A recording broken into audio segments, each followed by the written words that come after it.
y 2 funcionarios de esa entidad afrontan la audiencia de formulación de cargos por supuesto peculado en inversiones no recuperadas. Llegó al país un tercer lote de 17.500 dosis de vacunas contra el COVID, pero el Ministerio de Salud mantiene el silencio sobre el plan de vacunación.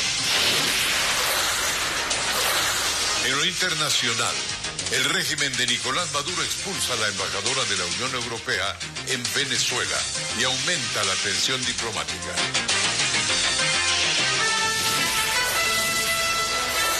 Las noticias en Televistazo con Alfonso Espinosa de los Monteros.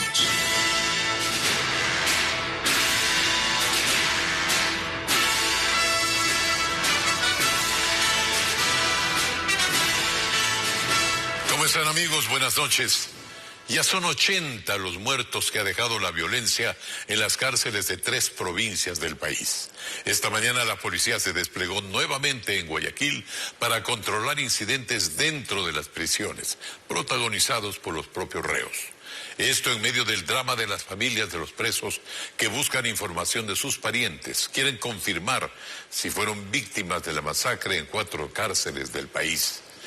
Diego Cuenca nos informa que tras la crisis penitenciaria, un subdirector renunció en medio de las denuncias que hicieron varias agrupaciones delictivas.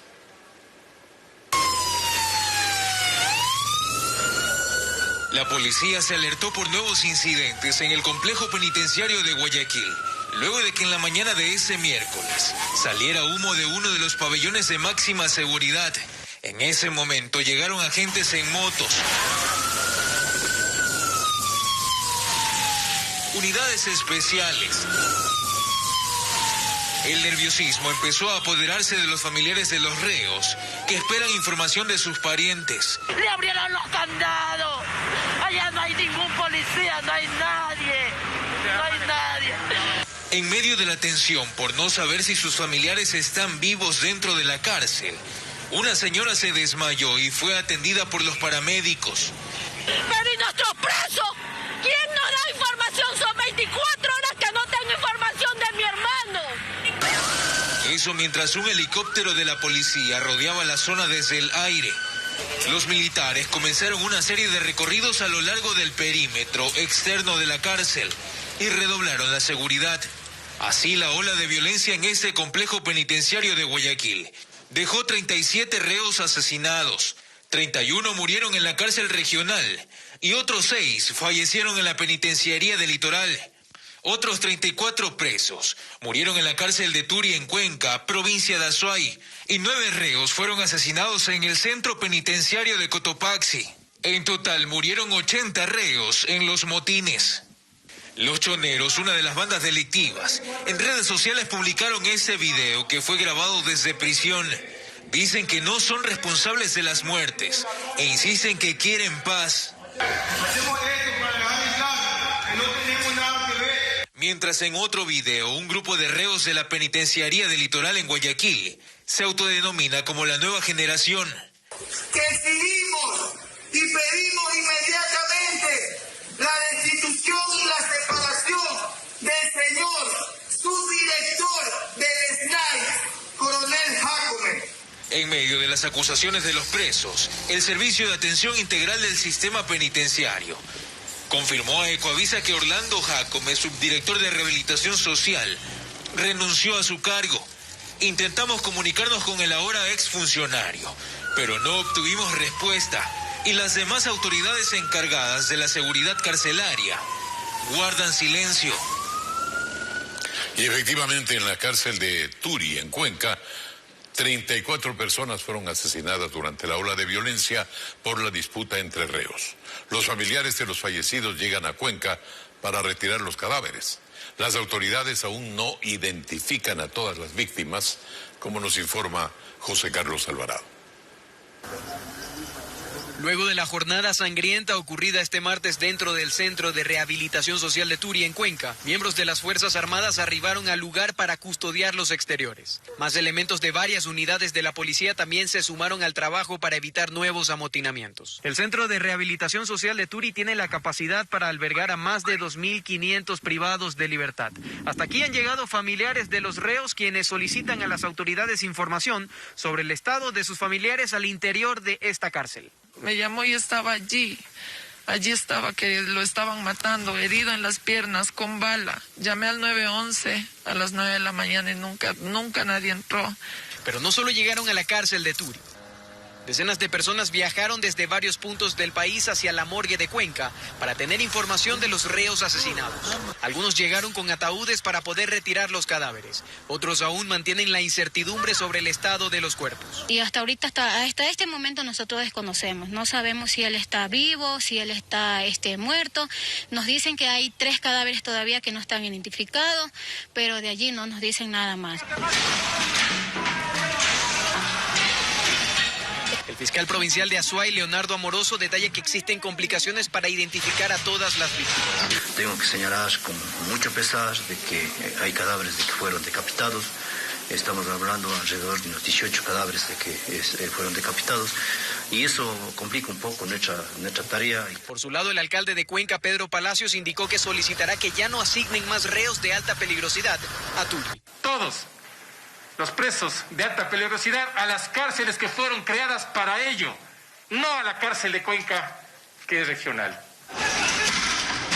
Las autoridades indicaron que 21 reos que sobrevivieron a los ataques del martes fueron trasladados a otros recintos. Y un muerto más en el Centro de Rehabilitación de Cotopaxi. Extraoficialmente se conoció que el reo se encontraba en el pabellón de máxima seguridad. Andrea Báez estuvo en el lugar. Nos cuenta que este fallecimiento se sumaría a la lista de 8 presos más asesinados durante los hechos registrados entre ayer y hoy. Es el momento en que sale la camioneta de medicina legal con el cuerpo de otro reo que murió este miércoles en el Centro de Rehabilitación de Cotopaxi. Así serían 9 los fallecidos aquí, tras los hechos sangrientos que ocurrieron en varias cárceles del país. En este centro, que tiene una población aproximada de 6.000 internos, fueron desmembrados algunos presos en el pabellón de máxima seguridad. ¿Dónde estaba? En la máxima. ¿Qué era para usted? Mi hermana. Y lo han matado y aquí no nos quieren dar ninguna información. Y solamente que esperemos hasta las 9 de la mañana. Y eso no puede ser posible. ¿Sabe el dolor de lo que nosotros tenemos? La actividad fue intensa durante todo el día y los familiares continuaron llegando para preguntar por los detenidos. En la garita principal se les informaba a través de una lista si estaba herido o en la lista de los fallecidos. La vigilancia se reforzó vía aérea con un helicóptero en la zona, mientras otros familiares desesperados acudían a la morgue del cementerio de La Tacunga para intentar retirar los cuerpos. Dice que le han llevado a Ambato. ¿Y qué trámite tiene que hacer ahora? Nos vamos a la fiscalía. ¿Qué familiar suyo estaba ahí? Mi tío. ¿Tu tío? Sí. ¿En qué pabellón? Máxima, en la B. Un reo que recién salió en libertad hoy describe la situación en el interior. Sí, la cárcel está como tremenda, sí, caliente. Está como una alerta roja toda la cárcel. Ahorita esa gente de criminalística estaba ahí. Según hoy habían aumentado los muertos. Según la Secretaría de Atención a Privados de la Libertad, aún se sigue recabando información del saldo de fallecidos que dejó este hecho sangriento. El presidente de la República, Lenín Moreno, difundió un video en el que asegura que quienes participaron en estos hechos delictivos en las cárceles, hechos de violencia, alta violencia, son quienes tendrían relación con el narcotráfico en el país. Indica que el gobierno activó el puesto de mando unificado para restablecer el control en los centros penitenciarios ante lo que denominó una ola de violencia ejecutada de forma simultánea y orquestada. Escuchemos al presidente. Lo de ayer no es casual, fue organizado desde el exterior de las cárceles e internamente orquestado por quienes se disputan el liderazgo y el tráfico de drogas en todo el territorio nacional. La estrategia de los criminales es generar caos para alcanzar sus fines. El gobierno seguirá dando la batalla contra el narcotráfico No hay una sola bala de dotación policial en los cuerpos de las personas asesinadas. Eso fue un exterminio entre bandas delincuenciales. Eso es lo que fue. Este sistema de rehabilitación, como pomposamente se llama, tiene que ser corregido, tiene que ser eficaz y, en definitiva, tiene que terminar primero con la violencia. No es nueva esta violencia en las cárceles. Los generales Enrique Espinosa de los Monteros y David Proaño y otros 2 exfuncionarios del Seguro Social de la Policía ISPOL serán procesados penalmente. La audiencia de formulación de cargos se desarrolla este momento en Quito. Jacqueline Rodas sigue el caso. Desde las 18:30 de este miércoles, en la unidad de flagrancia de Quito, se realiza la audiencia de formulación de cargos en contra de 4 personas por su posible participación en el delito de peculado en inversiones realizadas por el Instituto de Seguridad Social de la Policía, ISPOL. Se trata de los generales en servicio pasivo Enrique Espinosa de los Monteros y David Proaño Silva, quienes fueron directores de la institución, y de otros 2 implicados que se desempeñaron como jefe de inversiones y asesor jurídico. En la diligencia se discute las posibles medidas cautelares. La defensa de Espinosa cree que no se dictará prisión preventiva. Nosotros consideramos que se van a dar medidas sustitutivas, más aún tomando en cuenta lo que ha pasado el día de ayer en las cárceles, y eso es un peligro muy fuerte para las personas que van a ser procesadas. Mientras el abogado del general Proaño rechaza que se lo vincule en actos ilícitos. No hay un solo elemento de convicción que demuestre una materialidad de una infracción. Porque aquí, ¿qué se ha dado? Se ha dado una operación de bonos que tienen garantías subyacentes, que pueden ser reclamadas en el ámbito civil. Más temprano, el actual director del ISFA, Juan Carlos Rueda, recalcó que son $693 millones en inversiones con las empresas de Jorge Cherres y que las obligaciones vencidas ya superaron los 210 millones. La falta de esos fondos ya genera consecuencias. Ahora no podemos dar créditos a nuestros afiliados porque en realidad no tenemos la liquidez. Al finalizar la audiencia se conocerán detalles de la imputación en contra de los 4 procesados y las medidas cautelares ordenadas por el juez. Y en las próximas horas, Jacobo Bucaram saldrá de la cárcel 4 de Quito y será trasladado a su domicilio en Guayaquil. Así lo decidió un juez ante el habeas corpus presentado por su defensa. Jacqueline Rodas informa.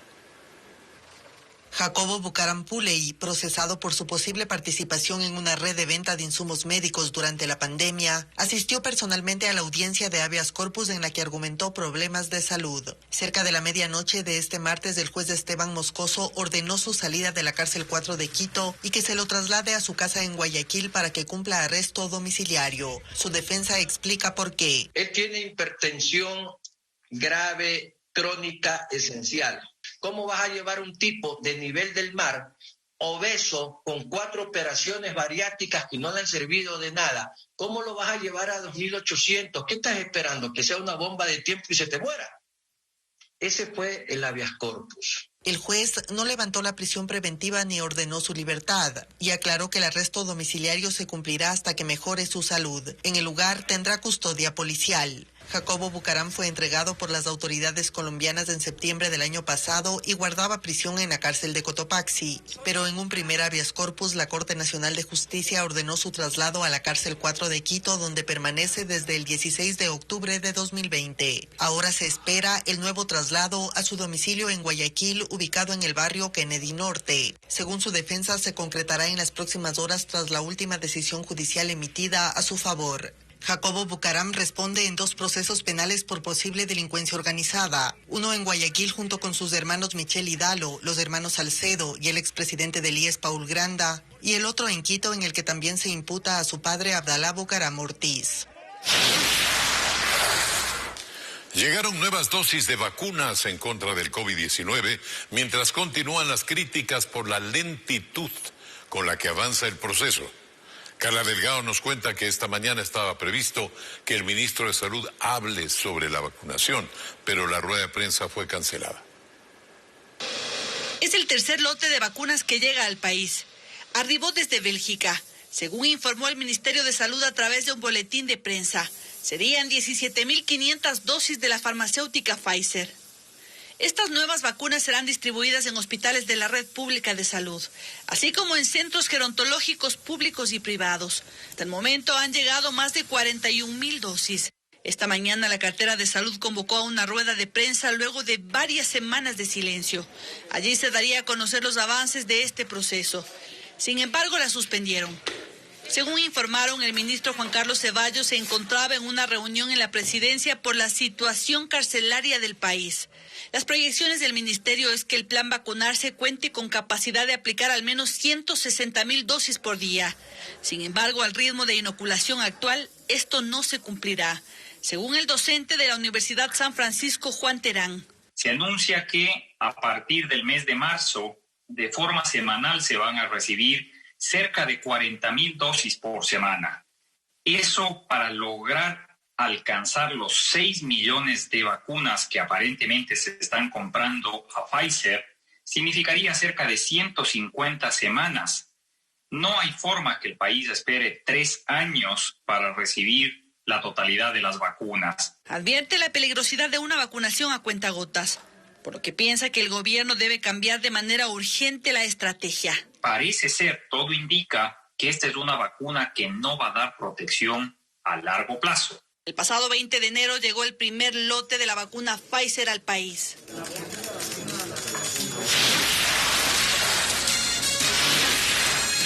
Y viene el corte comercial, amigos. Siga usted en Televistazo y entérese del dolor de los familiares de presos fuera de la morgue de Guayaquil. La crueldad de los asesinatos ha complicado la identificación de los cuerpos. Y el movimiento Pachacutic pidió revisar al menos 20,000 actas de las elecciones presidenciales y anunció una nueva movilización para este viernes.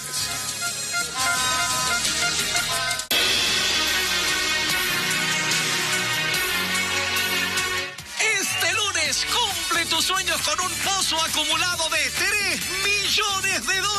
Atrévete a soñar. Jueves 25. Si usted tiene 41,000 privados de libertad. Ricardo Camacho, masacre en las cárceles. Vamos a darle una última oportunidad. Yacu Pérez, impugnación a resultados del CNE. Contacto directo con Lenin Artieda y Stephanie Espín. Dirección Alfredo Pino Argote a las 6:55 por Ecuavisa. Había un lugar donde la gente sufría por las alergias y sus soluciones eran las más extrañas. Tenían alergias por sus mascotas, a la comida.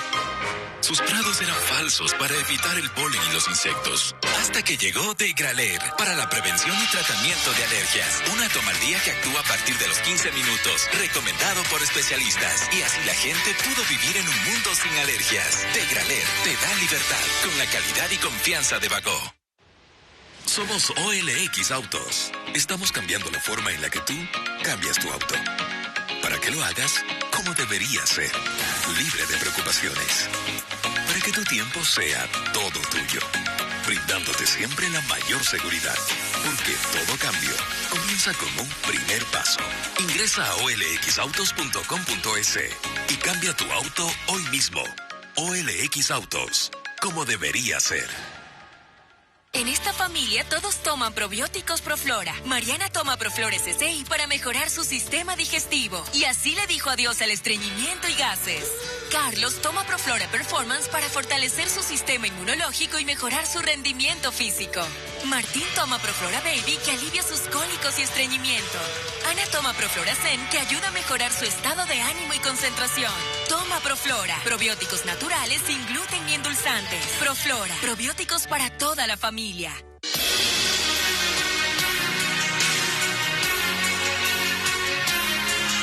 Holcim queremos darle una mano al planeta. Por eso creamos soluciones sostenibles en concreto y cemento que ayudan al medio ambiente. En la morgue de la Policía Judicial en Guayaquil se concentraron decenas de familiares de las personas privadas de la libertad que fueron asesinadas durante el motín de ayer en las prisiones de la ciudad. Reclaman los cuerpos para darles sepultura. La entrega demoraba porque la crueldad de los asesinatos complicó el trabajo de identificar a las víctimas. Algunos llegaron desde las 6 de la mañana creyendo que por madrugar el trámite sería más rápido, aunque el dolor vaya despacio.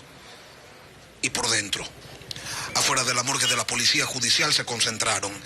En las manos, copias de la cédula del fallecido y documentos que los acrediten como familiar, requisitos para retirar un cadáver.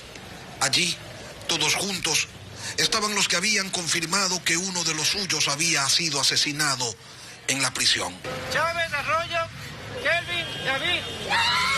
Vimos por la noticia y como no salió la primera vez el nombre, de ahí los informaron unos parientes que lo conocían a él, y ahí vinimos aquí y efectivamente está en la lista. Igual queremos constatar ya cuando estemos allá adentro cómo está el cuerpo de él, porque en realidad no sabemos, solo sabemos que está el nombre de él y por eso estamos aquí todos.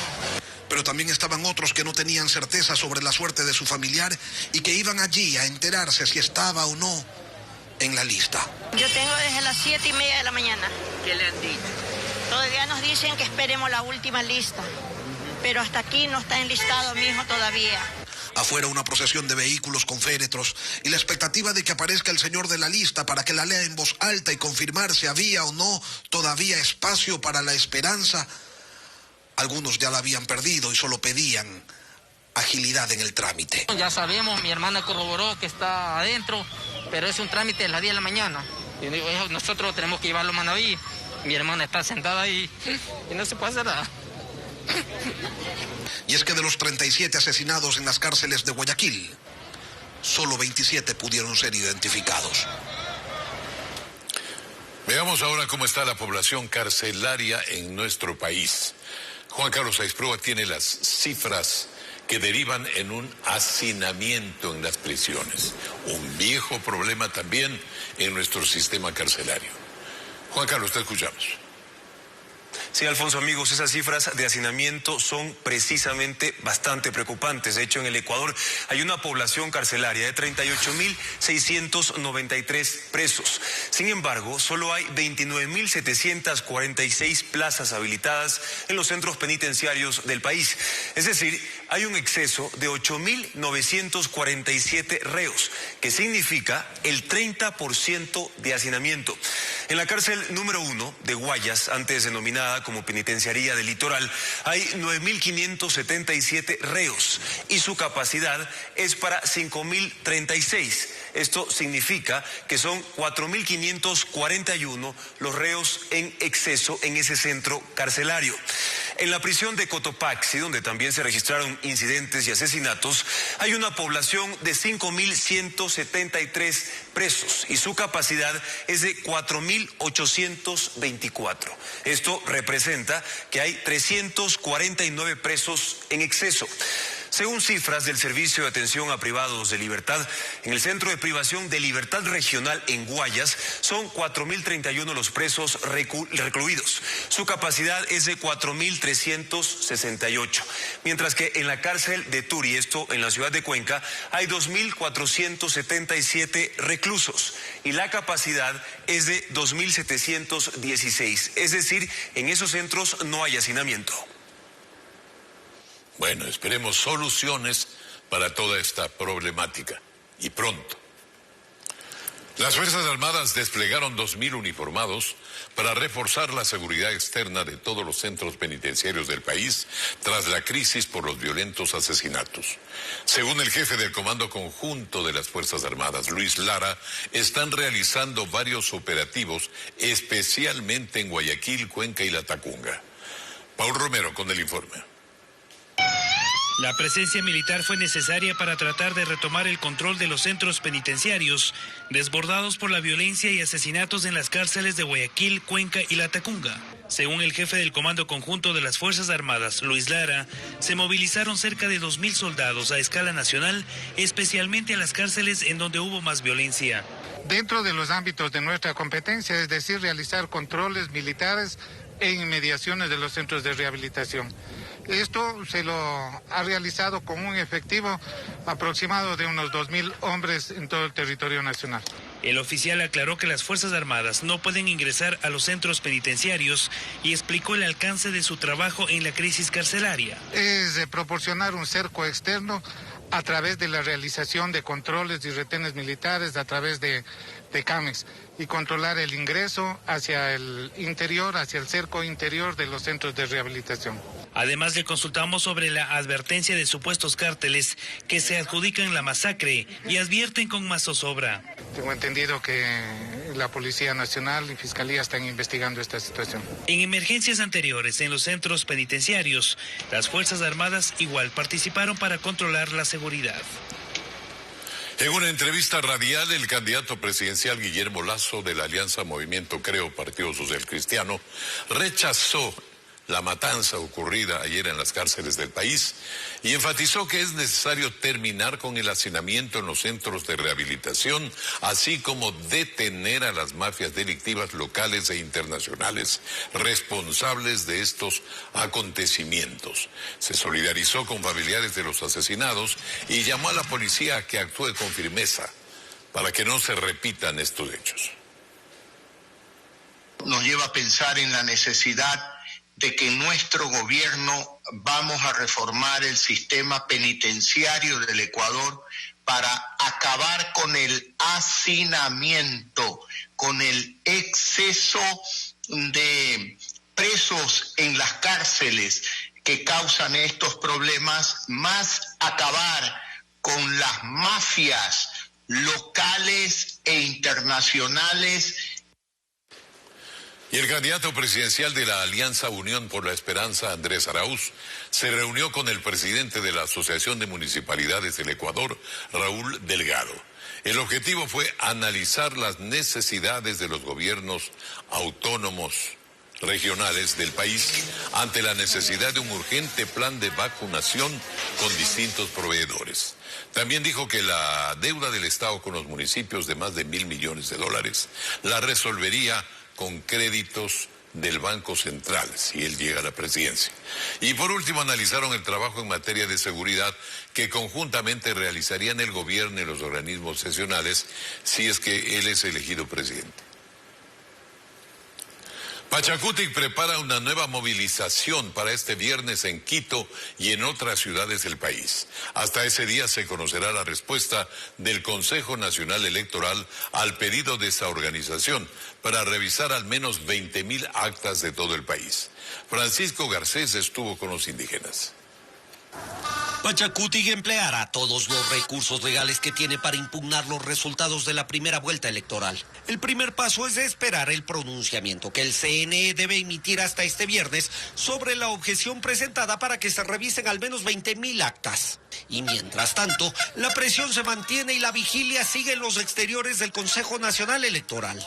Por eso los dirigentes de Pachacutic anunciaron una nueva movilización nacional para este viernes. Por ello, el Ecuarunari una vez más está en pie de lucha y mantiene y convoca a la gran movilización para este viernes y ratificar nuestro rechazo al fraude electoral que está perjudicando la voluntad del pueblo ecuatoriano. Lamentablemente, en este país, las leyes no han servido ni para este tema ni para tantos otros temas históricamente. Y ha sido la movilización social la que ha permitido de alguna manera a que los derechos y las libertades de los ecuatorianos sean respetados. Entre quienes se mantuvieron en la vigilia estuvieron varios de los asambleístas electos de Pachacutic, a quienes se les unió Yacu Pérez. Él aseguró que se emplearán todos los mecanismos que establece la ley para verificar el resultado de las elecciones y está seguro que si se abren las urnas, él será quien pase a la segunda vuelta. Si es afirmativa, viene el reconteo. Si es negativa, viene un recurso de impugnación ante el Tribunal Contencioso Electoral. Al final de la jornada, Pachacutic convocó a una reunión en la que participaron representantes de otras organizaciones gremiales, políticas y empresariales.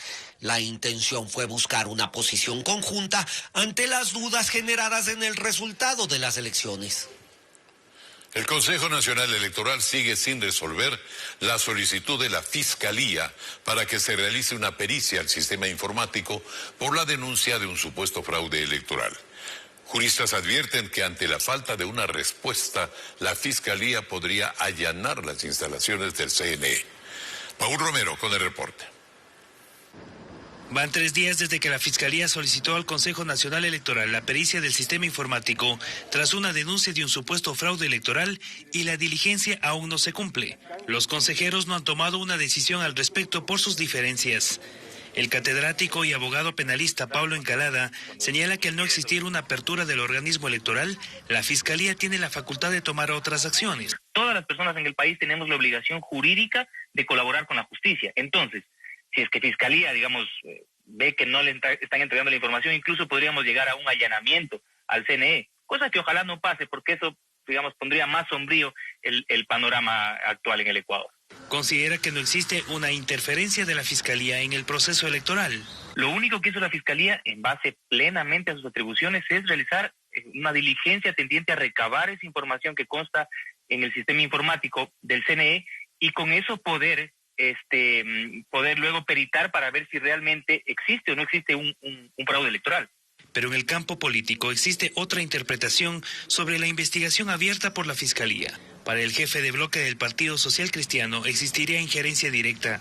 Pero ahí hay una línea muy fina. Lo que no se puede es irrumpir e interrumpir un proceso electoral que está claramente definido en el cuarto poder, que es el poder electoral.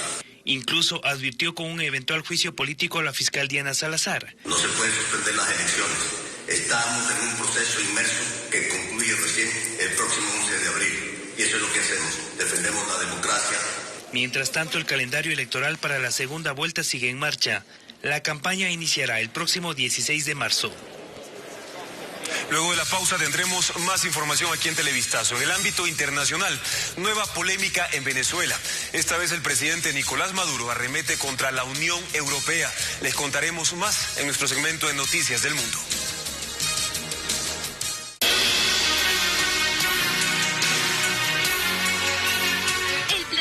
Necesita más de ti, más de tu energía. Nueva Avena True, la nueva generación de alimentos sostenibles. En febrero de 2020 se confirmó el primer caso de COVID-19 en nuestro país.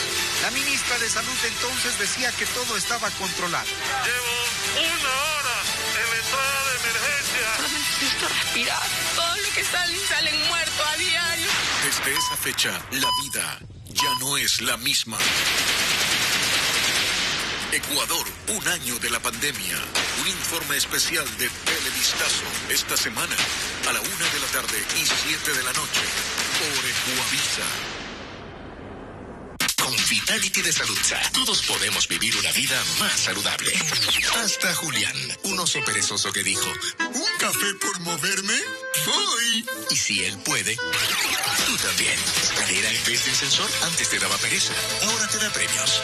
Gana un reloj Garmin y hasta un 20% de cashback en tu plan médico de Saludza. Entra ya a saludza.com, contrata tu plan y disfruta de los premios por cumplir tus metas de ejercicio. Vitality de Saludza, todos podemos. En cada moneda hay un carro esperando por ti. Llegó tu suerte en marcha de Lotería Nacional. Por la compra de cualquiera de nuestros boletos con valor de $1 más 25 centavos, recibe un cupón, deposítalo y participa en el sorteo de esta fabulosa camioneta en abril. Con boletos de $2 más 50 centavos recibes 3 cupones. Por boletos electrónicos, un cupón adicional. Ahí está, el rey de la viveza criolla ahorrando en donde no debería. Tenemos una mejor idea. Ven a KFC y llévate el nuevo combo Wow Box Crunch por tan solo $3,99. KFC, compra a través de Pide y Recoge en KFC App.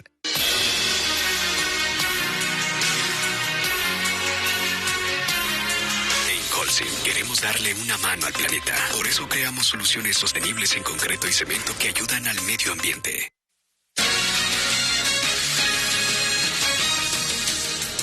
Continuamos. El Consejo de Administración Legislativa CAL iniciará el análisis del proyecto de ley de defensa de la dolarización enviado nuevamente por el Ejecutivo luego de subsanar los errores de forma. Juan Carlos Aispúa nos precisa algunos aspectos de esta propuesta que en esencia busca rescatar la autonomía del Banco Central y evitar que el Banco Central otorgue préstamos a los gobiernos de turno. El proyecto de ley de defensa de la dolarización ya está nuevamente en la Asamblea. Fue enviado este martes con el carácter de económico urgente, por lo que tendrá que ser tramitado en un plazo de 30 días. El principal objetivo es darle autonomía al Banco Central para que no preste recursos de la Reserva Internacional a los gobiernos que quieren financiar el presupuesto del Estado. Creo que sí es necesaria esa capacidad de autogobernanza, es tener su propio órgano de gobierno, un directorio propio del Banco Central que hoy no lo tiene. Hay una gerencia, unas sugerencias, pero no hay un directorio del Banco Central del Ecuador. Precisamente se plantea además la conformación de un directorio del Banco Central, integrado por 5 miembros, que serán profesionales técnicos y especializados en asuntos monetarios y financieros. El presidente de la República será quien proponga a los candidatos y le corresponderá a la Asamblea Nacional nombrarlos. Es un banco central sometido al Ejecutivo, a la autoridad democráticamente electa.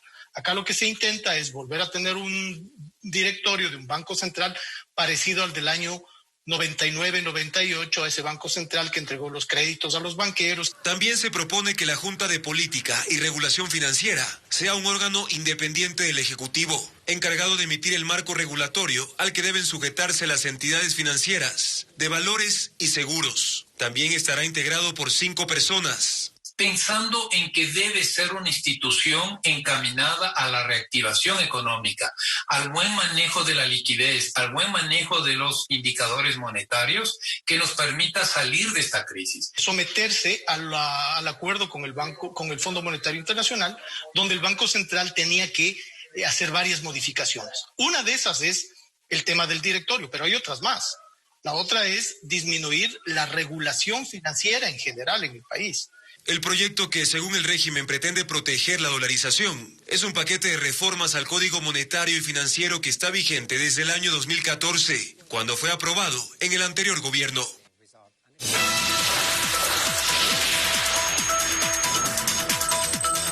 Noticias internacionales a esta hora. El régimen de Nicolás Maduro en Venezuela respondió a las sanciones recientemente impuestas por la Unión Europea, expulsando a la jefa de la misión diplomática del bloque en ese país. Le han dado 72 horas para abandonar el territorio mientras arremeten contra más políticos de la oposición. Las sanciones más recientes contra el régimen de Nicolás Maduro alcanzan a 19 funcionarios de alto nivel a los que se ha prohibido el ingreso a suelo europeo y el congelamiento de activos que pudieran tener en cualquier país del bloque. Acusan a Venezuela de socavar la democracia, sobre todo tras las elecciones legislativas de diciembre, señaladas como fraudulentas e ilegítimas. Con ellos, el total de funcionarios venezolanos sancionados por Europa es de 55, incluidos la vicepresidenta Delcy Rodríguez y Diosdado Cabello, hombre fuerte del chavismo. La respuesta venezolana ha sido la expulsión de la embajadora de la Unión Europea, Isabel Brillante. La declaratoria como persona non grata. La violación de derechos en Venezuela está en la mira de otros países.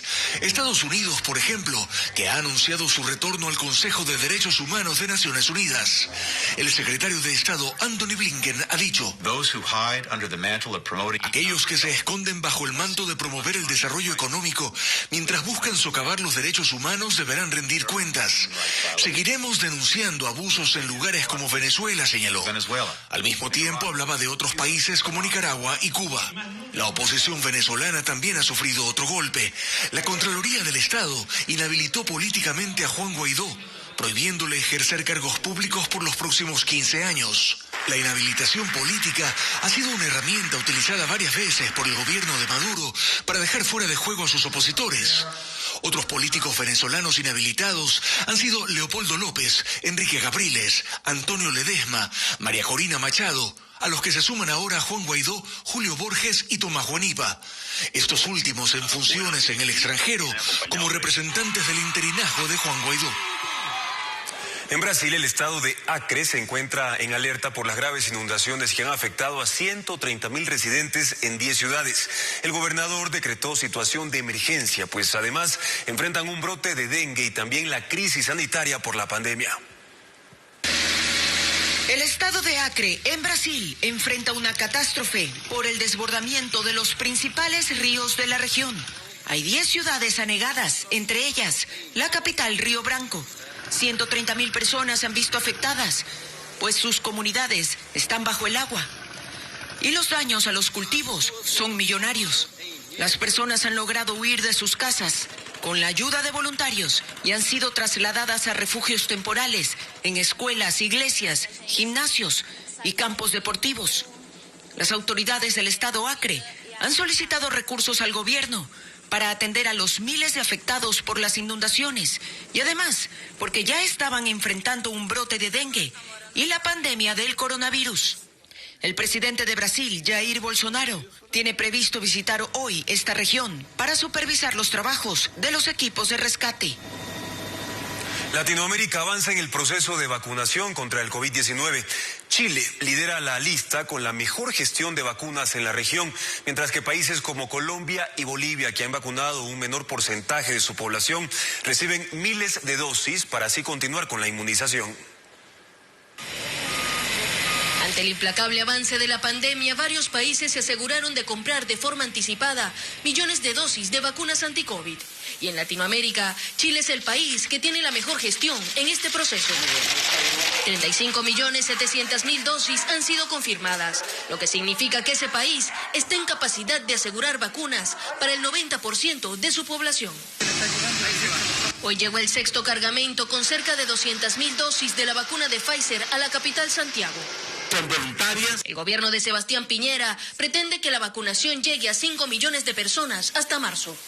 Según la información de la publicación Nuestro Mundo en Datos, Chile ha vacunado a 15.7% de su población. Le sigue Brasil con 3.3%. Argentina a 1.6%, Perú 0.6%, mientras que Colombia, Ecuador y Bolivia a 0.1%, lo que los pone en la cola de la región entre las naciones de las que hay información disponible. Sin embargo, la tarde de este miércoles, Bolivia recibió 500.000 dosis de la vacuna china Sinopharm, que se prevé se aplique a la totalidad del personal médico junto a la población en riesgo con enfermedades como cáncer o problemas renales. Mientras que a Colombia arribaron 50.000 vacunas de Pfizer y el gobierno promete que para marzo tendrán 2,5 millones de dosis. La Organización Mundial de la Salud entregó su primer lote de vacunas gratuitas contra el COVID-19. 600.000 dosis de la farmacéutica AstraZeneca arribaron a Ghana como parte del programa COVAX, una iniciativa de la ONU para facilitar el acceso a las inmunizaciones en países de bajos y medios ingresos. COVAX está integrado por más de 90 naciones y plantea entregar cerca de 2.000 millones de vacunas anti-COVID este año, en un esfuerzo sanitario global sin precedentes. Y Rusia se está convirtiendo en un importante proveedor de vacunas contra el COVID-19 para América Latina. Hasta hace poco hablar de su vacuna provocaba dudas, pero ahora la Sputnik V apunta al éxito global y se han construido incluso nuevas fábricas para aumentar la distribución. CNN obtuvo acceso exclusivo al centro de producción de vacunas más grande de Rusia. Veamos.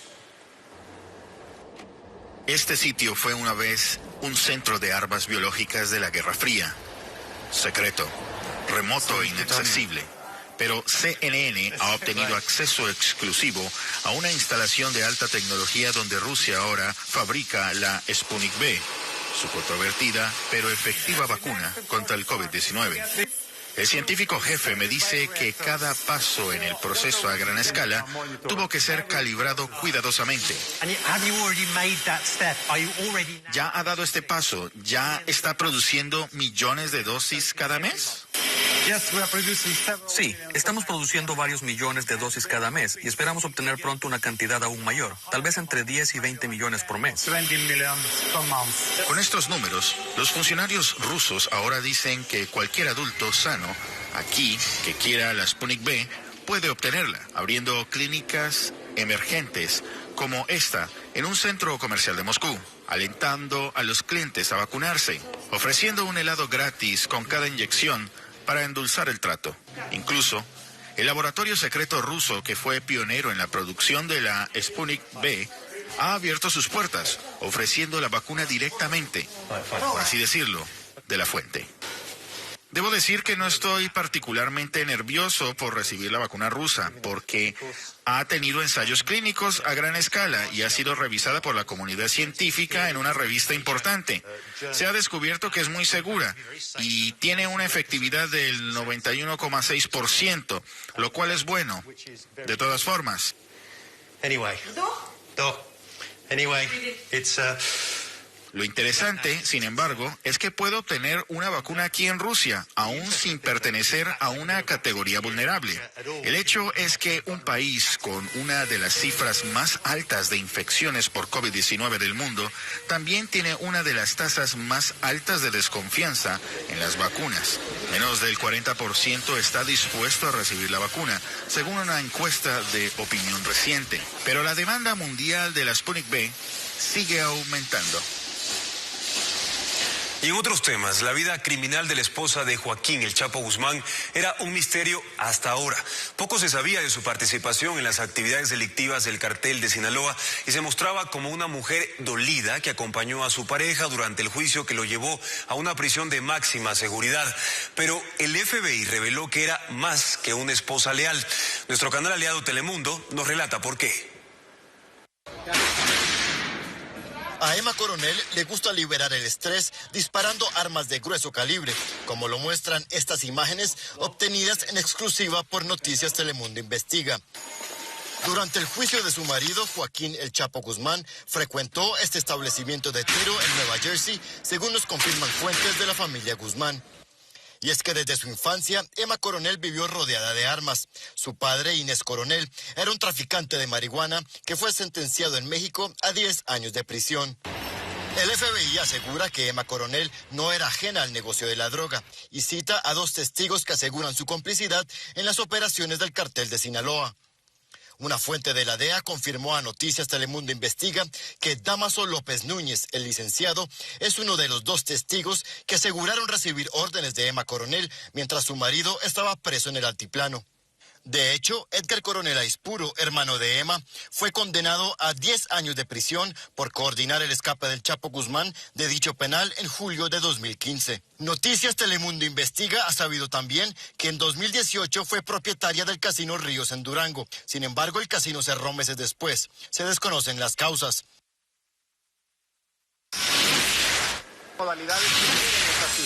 Sigan con nosotros, porque al volver le informamos que en la Asamblea se desarrolla el proceso de juicio político contra el ministro del Trabajo. Les contaremos de qué lo acusan.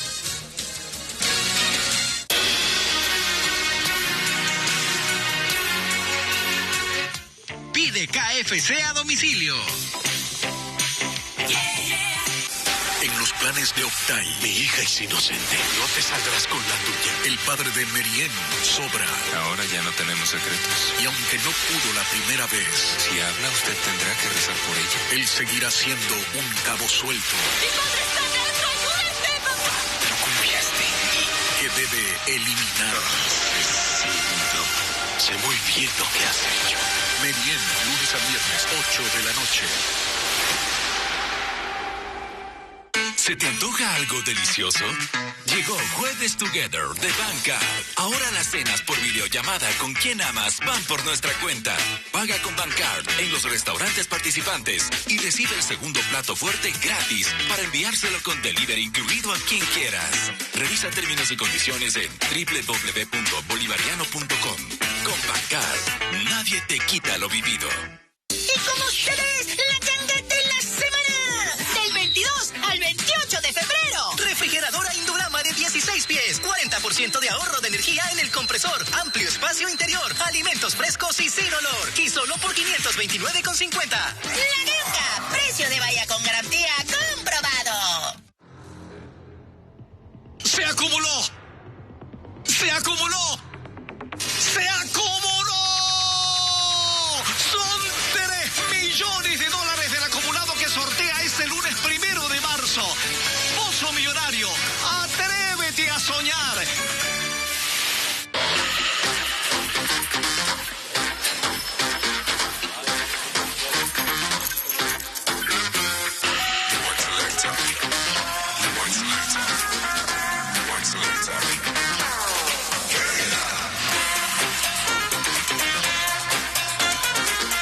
Nissan Qashqai, diseño a otro nivel, 100% inglés, desde $28,990.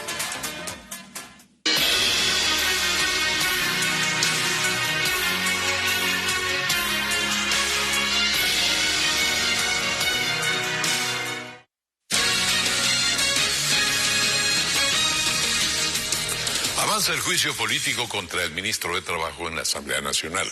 Este martes comparecieron ante la Comisión de Fiscalización las dos legisladoras interpelantes.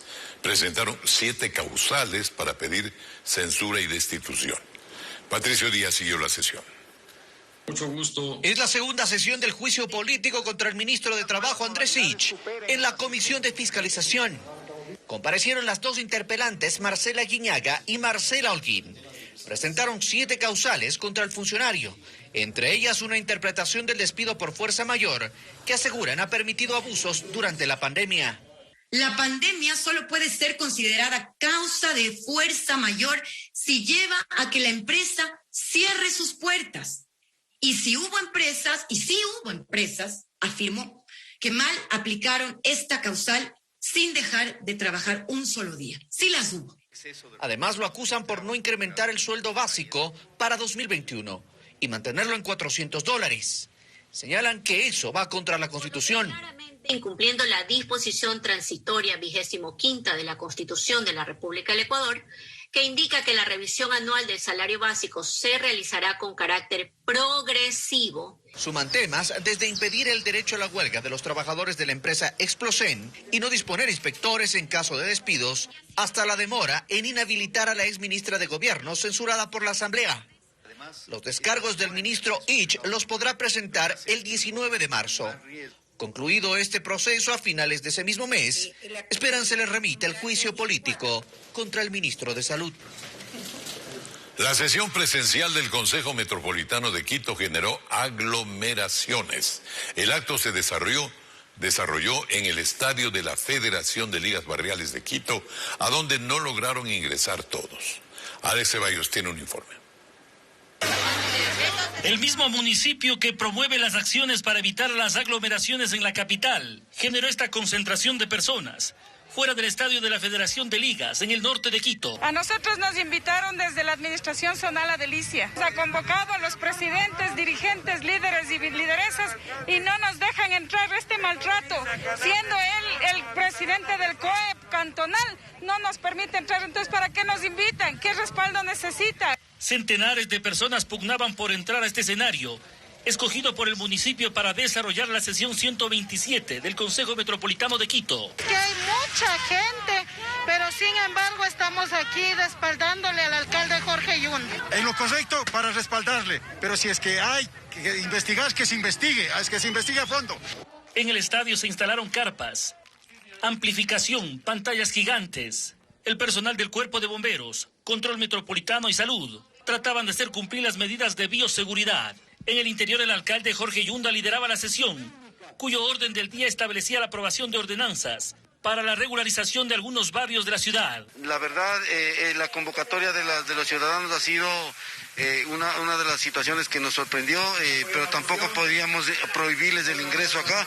En un receso, el alcalde aprovechó la oportunidad para saludar a los vecinos. ¿Es necesario hacer presencialmente estos consejos tomando en cuenta la pandemia, señor alcalde? Bueno, aquí se han regularizado 20 barrios y los barrios han solicitado estar presentes porque han pasado 30, 40 años que no han podido tener una escritura, no han podido tener un título de propiedad, entonces por eso lo hemos hecho con la suficiente distanciamiento, con los protocolos de bioseguridad. En un estadio que tiene una capacidad de 30,000 personas, han estado, creo yo, 500 o 600 personas. Mientras tanto, en los exteriores, la aglomeración continuaba. Una situación que generó el rechazo del concejal Fernando Morales. Donde el alcalde está vinculado a un proceso de investigación y actualmente está utilizando grisete, se quiere hacer show político y mediático y se lleva a los ciudadanos que ni siquiera saben ellos a qué están asistiendo o por qué motivo están siendo convocados. De esta manera se cumplió la sesión del Consejo Metropolitano de Quito en Cotocollao, una de las parroquias actualmente más afectadas por la pandemia del coronavirus. Crean en Guayaquil un comité para adquirir 2 millones de vacunas contra el COVID-19.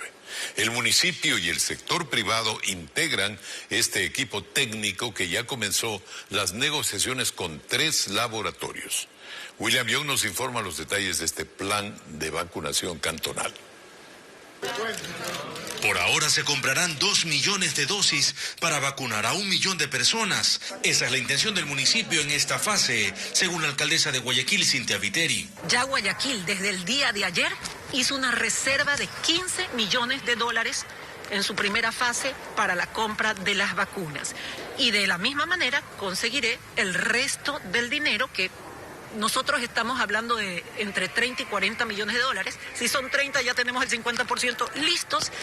Vacunar solo a quienes sean parte del padrón electoral de Guayaquil es una alternativa en este proceso de inmunización. Esta tarde se reunió la comisión creada para el proceso de compra y vacunación. Vicente Tallano es parte de este equipo. Poder acceder a través de un link, como por ejemplo está pasando en Estados Unidos o pasa, por ejemplo, en Chile, cumpliendo ciertos requisitos, para poder saber día y hora en el que yo voy a poder recibir la vacuna y haya obviamente una trazabilidad entre la primera dosis y la segunda dosis y saber cómo está la persona. Sin embargo, aún no se ha determinado una fecha para que las vacunas lleguen a Guayaquil. Eso dependerá de las negociaciones que hasta ahora se iniciaron con 3 laboratorios en Alemania, China y Rusia. Para el epidemiólogo Moisés Cajías, esto es una carrera contra el tiempo. Que sea oportuno, que no es lo mismo vacunar ahora que vacunar después. Mientras más rápido sea la vacunación es mejor, ¿ok? Entonces conseguimos que sea a corto plazo y que se disminuyan los riesgos que puedan haber. La alcaldesa Viteri mencionó que a estas negociaciones podrían sumarse otros municipios cercanos a Guayaquil y conformar una mancomunidad para vacunar cada uno a su población. Al menos 7 variantes nuevas del SARS-CoV-2 han sido identificadas en Guayaquil. Los científicos aseguran que había que esperar este avance de los virus y que ahora más que nunca hace falta acelerar el proceso de vacunación. María Cecilia Largacha nos explica por qué. Que cada vez surjan más variantes del virus no es raro. Todos los virus mutan. Entonces, ¿por qué debería preocuparnos que el SARS-CoV-2 lo haga también? Bueno, pues primero, porque este virus en particular está fuera de control.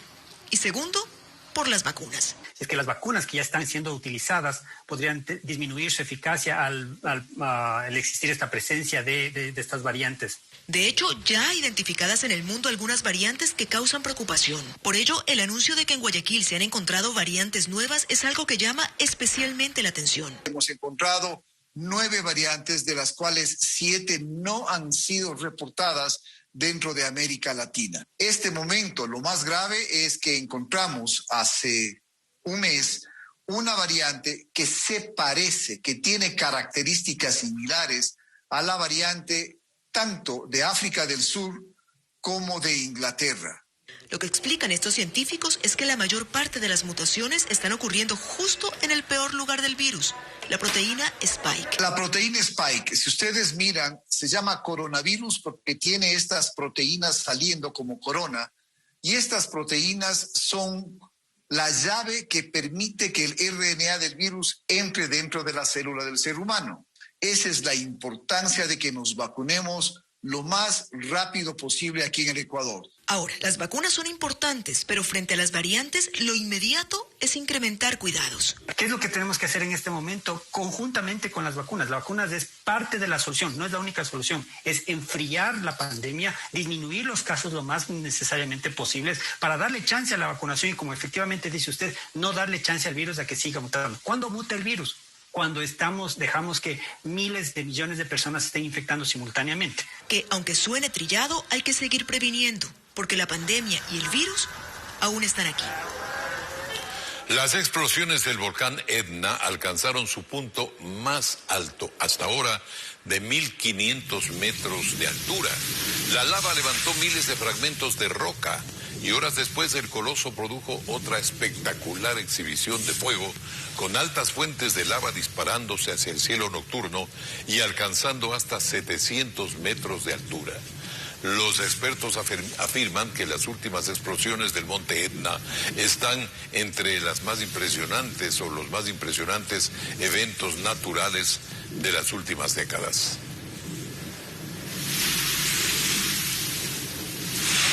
Bueno, y con estas imágenes despedimos el noticiero. El tiempo ha concluido.